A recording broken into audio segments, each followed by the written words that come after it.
Hello, everyone, and welcome to Bravo Tea with the Stay at Home Mom. I'm Erika, and I'm ready to talk all things Bravo.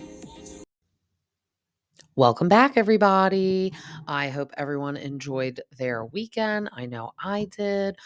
We went to dinner with some friends, had fun, and now I am here to talk about a little Bravo tea. So I thought we would first deep dive into the second part of The Housewife and the Hustler because I watched that the other night. So the first part was more about all the victims. We didn't hear anything from Erika. And this second part, once it was advertised and we saw that we were getting Erika, I was like, oh, this will be good. We still got more of the victims. It wasn't just like all Erika. Truth be told, I thought like almost the whole thing was just going to be her. But it starts off with her sitting down with two of the victims, and then one is a victim's mom. So it was Kathy. I'm going to pronounce the last name wrong, probably. It's Regomez. Her son Joseph was the one that was like really badly burned from that gas line that like blew up that neighborhood. So his settlement was supposed to be $11 million, and he got like no money from that, which is just disgusting. So they all sit down with Erica, and they really wanted to meet with her because of how she acted last season when she was saying they were all alleged victims and everything. And that's when she was really spiraling in Aspen and saying like she didn't care anyone except herself, and was talking about the earrings and all that. So of course you got to understand when these people are seeing this, not only are they disgusted by Tom, and then some of them probably were like, Erika probably didn't know and it's more Tom's fault. But then when they hear those words come out of her mouth, they're like, all right, well, even if you didn't know, you could have some remorse and feel sorry for us and don't say we're alleged victims. I really feel like, though, Erika has been married to a lawyer this long that she knows she just can't say things. So like if she would have said something on TV, they would have held that against her in court, which I understand. But she should have just said like, everything that's happening is terrible. So then you're really not like admitting to anything, but you're just saying everything that's happening is terrible. Leave it at that. Um, they really, I feel like, were just there though to get like an apology from her. Um, to ask like, what do you think about all this? They were really just expecting, her to finally apologize to them and get some answers. And they were like, why didn't you ever come to us or reach out to us sooner? And she's like, well, no one ever asked me to, which is like, all right, I don't think you need to be like invited to reach out to these people. And she actually came to a nonprofit event, and they all said that they wanted her to post it on her social media, and that was the only way that they would like come and talk with her. Um, so now she never posted it on her social media, so she didn't hold up that end of the bargain. Um, didn't really prove anything to them, I feel like, so that was sad. And we were really getting just more detail of Tom and how long he's been doing this. So he has been ripping his clients off since the beginning. It wasn't like he met Erica and then decided to do it. It's like basically been from the beginning he's been doing this. But then something that really stuck out to me, which was really saddening to hear. And what I want to know is how the ladies on the cast all reacted to this. Um, so one of the people that designs all Erica's outfits, his name is Chris Pasela, and he designs at Marco Studio. So he's one of the co-owners. And he's been making her costumes for years for all the tours and even before she was on the show. So of course they got excited once she was on the show because I'm sure that just did even more business for them. But she would basically come in and have no budget. We watch Erica on the show, and they were like, "Oh, okay. Do you want like the invoices and stuff?" She's like, "Oh, there's no need for that," which is like weird. It's like, yeah, even if you have money, you need to check the invoices. So that was weird. So he said that in 2017 he was charged with wire fraud and aggravated identity theft, and that Erica had accused him of falsely charging her American Express card for all the outfits they had been making. And it was like really sad to hear him say all this though, because he said when they came in, when they arrested him, it was, like, really intense. Like, you would have thought this guy, like, murdered a whole fleet of people instead of just, overcharging her for some stuff. So he also said that she wore a wire to record their conversation. So he said he was treating the conversation as confidential and, like, the customer's always right. So when she came and asked about stuff, he did actually admit on the tape that he did overcharge her for stuff. So I don't know if that was his fault, like he did it on purpose, like was trying to take advantage of her, which that was the one part that I'm like, "Oh, okay, so you are admitting that you overcharged her and you knew that. That is pretty crappy of you." But I think it's crazy that she thought she owed him, like, nothing. It's like, well, we know all this stuff is expensive. I mean, hello, the song, "It's expensive to be me." Like, she knows that she was spending money, and I was watching them make these costumes. It was like they were, like, hand putting little, like, Swarovski crystals on everything. I mean, you know it's expensive, and why are you not looking at your bills? Like, that's so weird to me. Like, you're just paying the credit card bills or not asking for the invoices, like, really strange. So, that was sad to hear that that was happening and how much trouble he got in. And then in the process, his, like, dad died, his brother died, he was not able to adopt a child anymore with his husband because of all this.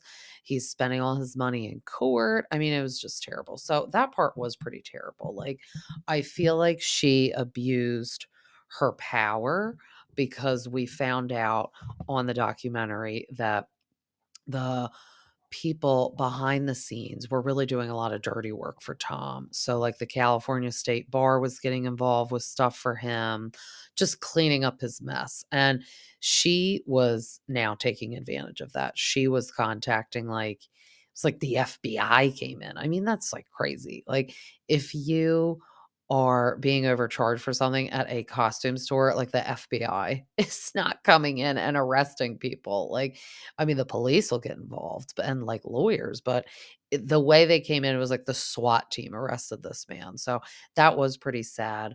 Um, she was like so robotic when she was talking to these ladies too.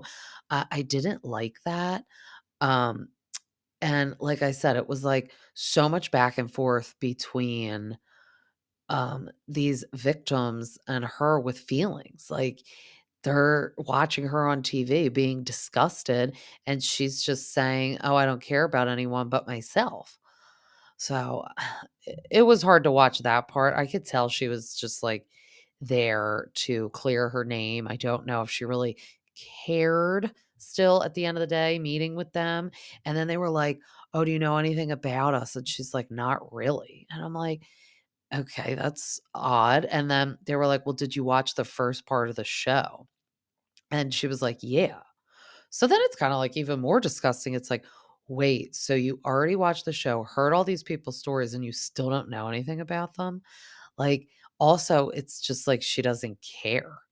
And it was weird. And then we saw Tom coming in the oversized clothing and slippers. I mean, I realize you may have dementia, and he really may. I mean, he looks like shit, but see, they could be upplaying that. Like, it's like they make people look like shit for movie roles, but that doesn't mean they really look like that in real life. Um, or you gain like 30 pounds for a role, but you usually wouldn't look like that.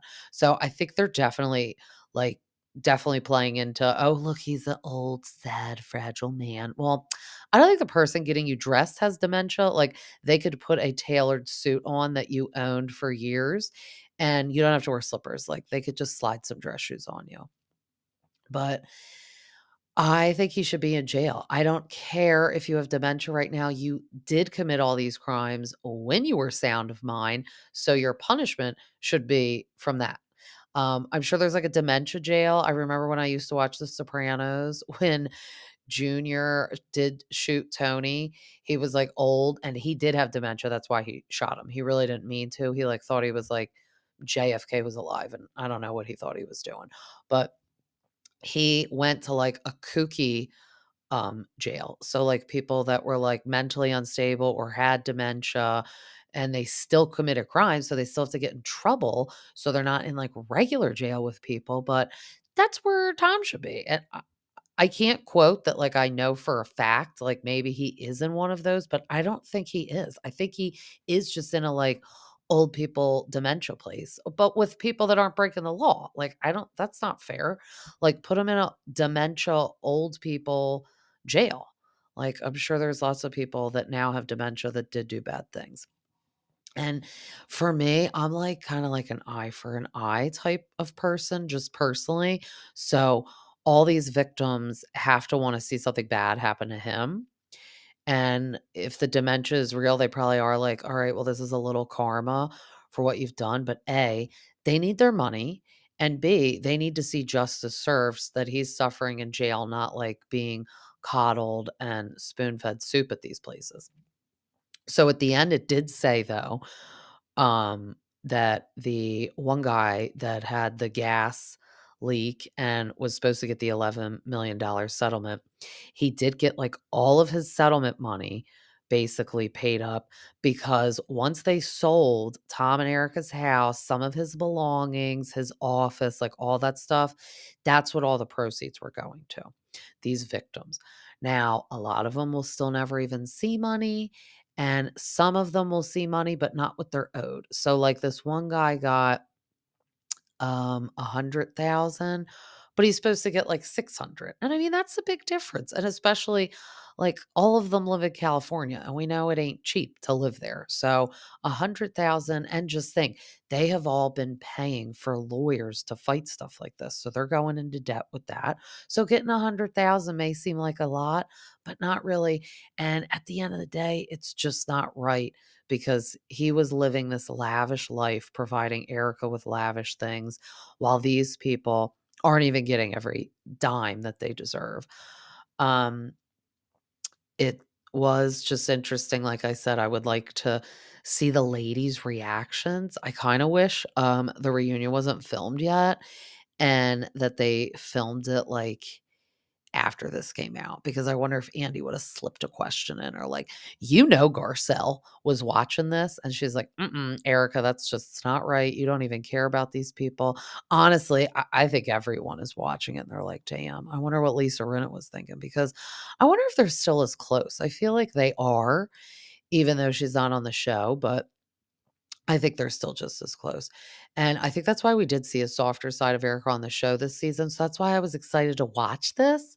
But then when I watched it and she wasn't very warm and fuzzy to these victims and the victim's mom, I was like, okay, cold hearted. Um, so that was pretty good. It was like still kind of like, I don't know, I'd give it like a 2 or 3 out of 10. I had to watch it just so I could see, especially since I watched the first part, but it wasn't like anything earth-shattering to watch by any means. But we're getting the final episode this week, and it's definitely just gonna be about Kyle and Maurizio, which that'll be interesting.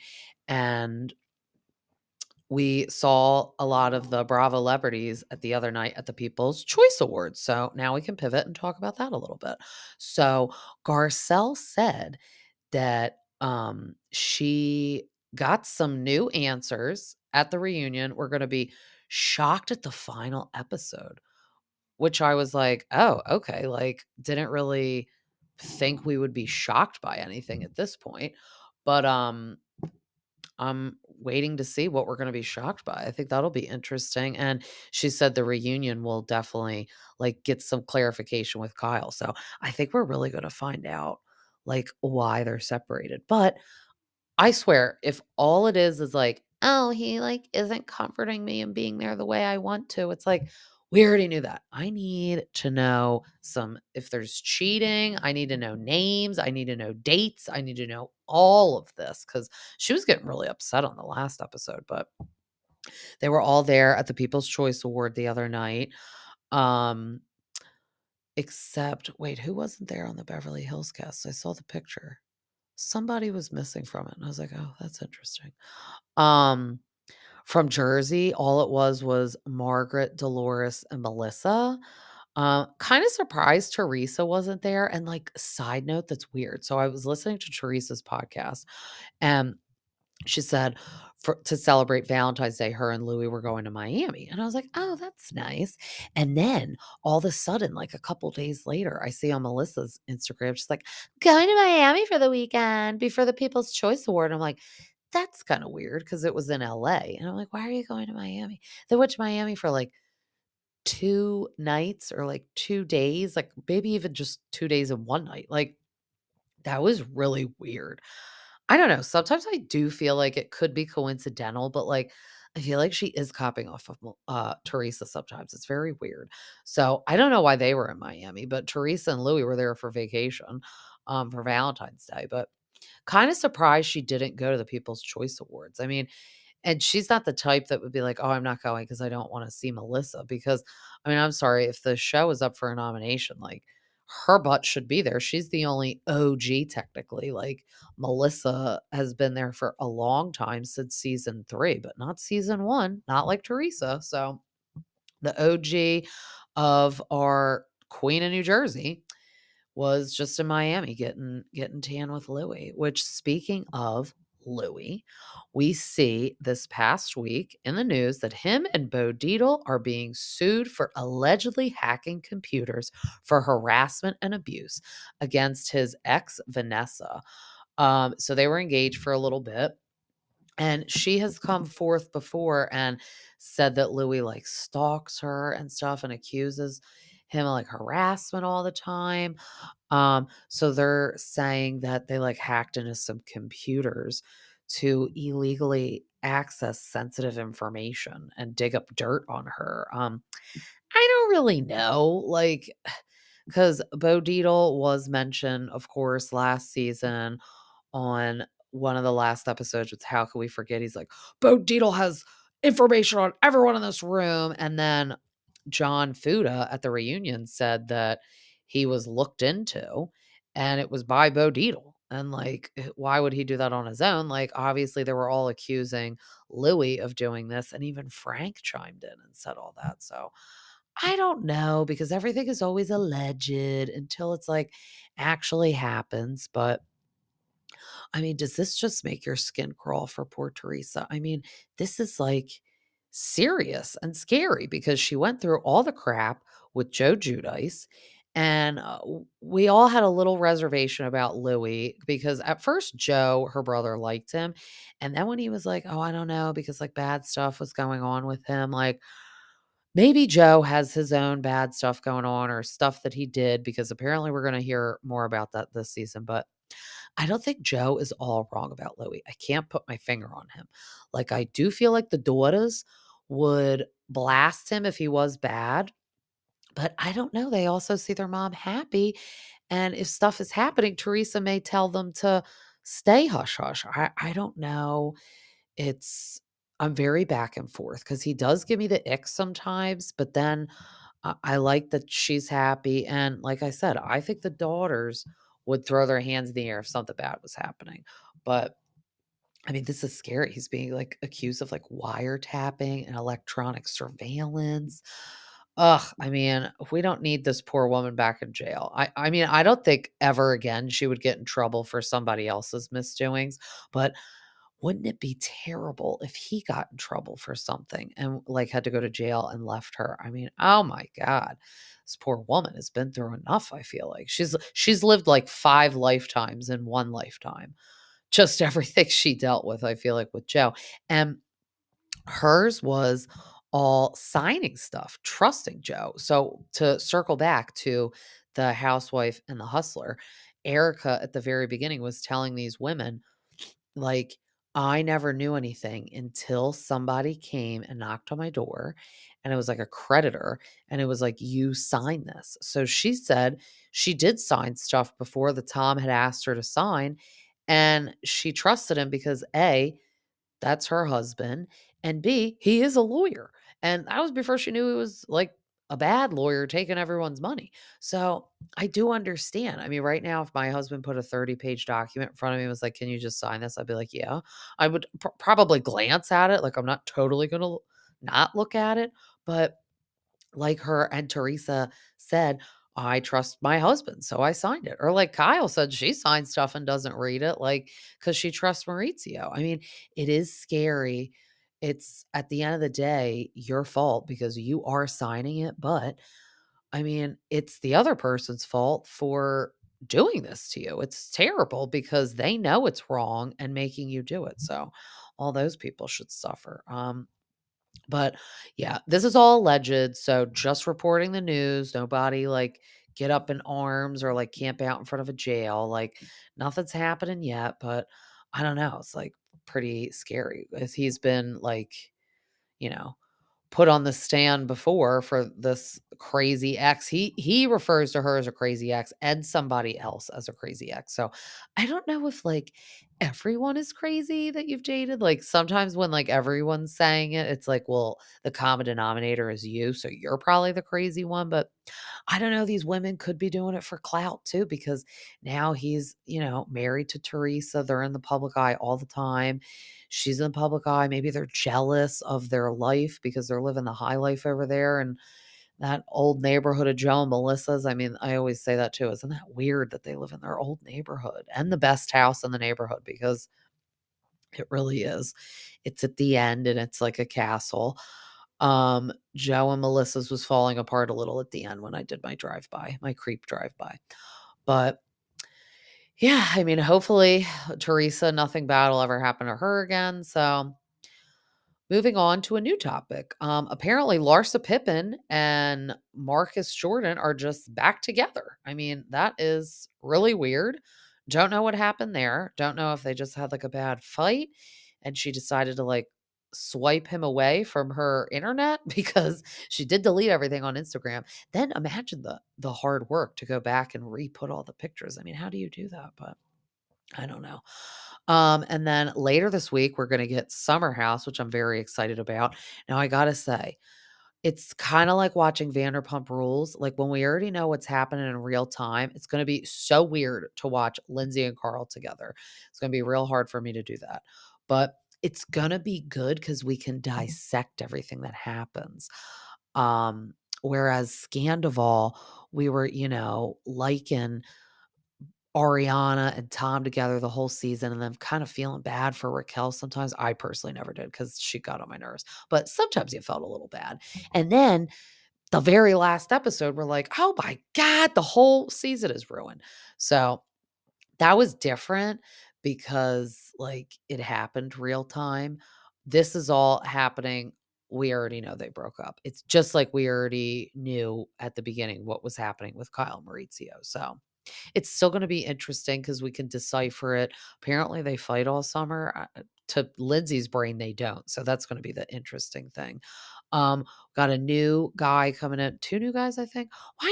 Why isn't Sam back? And, like, thank God her and Corey aren't dating. He's annoying. And I swear, if we see him in his stupid necklace and crop top on that show and not her, I'm gonna be mad because Craig is going to come visit and he is friends with Corey, but I feel like a fair weathered friend. Like it was kind of like suggest people for the show friend, not like friend like we hang out because I really like don't see them hanging out.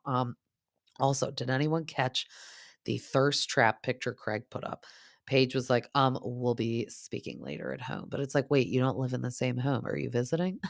I caught that too. I was like, oh, can't say, oh, we'll talk when you get home. It's like, you don't have a home. And I think you are not there. You're in LA for the People's Choice Award because she was there. Um, I don't know why he wasn't there. Maybe he had something to do. I want to see them on Summer House too. They have a little fight, and I don't know. It's just like you need to move down there already, Paige. Like he has a house, he has stuff he can't leave. You could leave. Like she doesn't have a job in New York City where she can't leave from. She does her Amazon Live. If she needs to make appearances, she could go up there, but like she doesn't have a rooted business in New York. And when she does Summer House, I mean, they, like, barely film. Like, I was thinking about that today. I was like, they start basically, like, 4th of July weekend, which is crazy. I feel like they used to start in June. So it's, like, July to August, and it's just on the weekends. Like, it's insane if you think about it. they work for like 2 months on that show. Like, obviously they do other stuff like the interviews and the pictures and stuff, but like the actual filming is just over like 2 months. Whereas all these other shows, it's like a couple months, like more than 2, like 3, 4, and then they get a little break and pick back up. So it's like they can only film this in the summer. So they literally film once a year, which is crazy. That's why I feel like they did Winter House to like give these people something else to do. But I hear that's getting canned. And I didn't watch it this past season. And case in point, I didn't watch it because I didn't want to, because it was like below deck people, just Kyle and Amanda and Danielle. So like Paige wasn't on it. And then no Southern Charm people, because apparently it conflicted when they film, which is stupid. It's like, let's just not film it at the same time. So, and then just Tom Schwartz. Tom Sandoval didn't come because all of his life was imploding.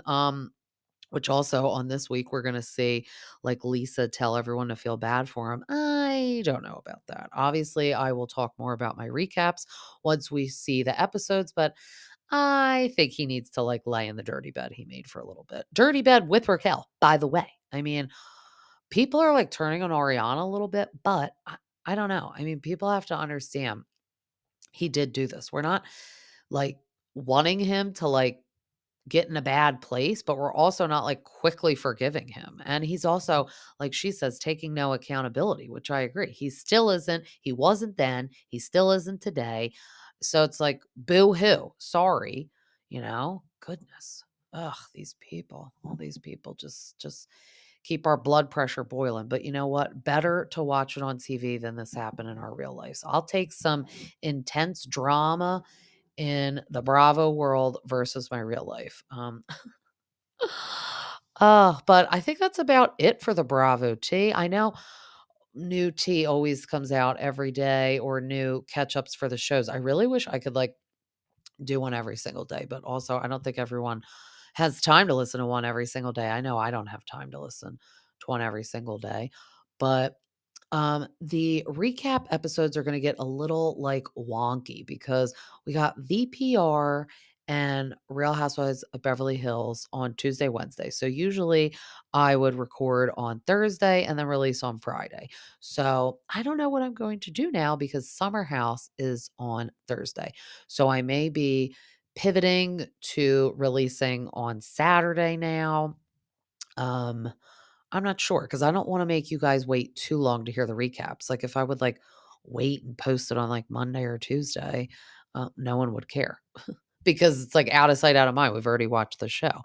I don't like to record the same night because by the time I watch it, it's just too late. I can't give like a peppy, nice, good response. And I'm going to keep bringing my friends on or guests for the recaps because I like that. It's fun.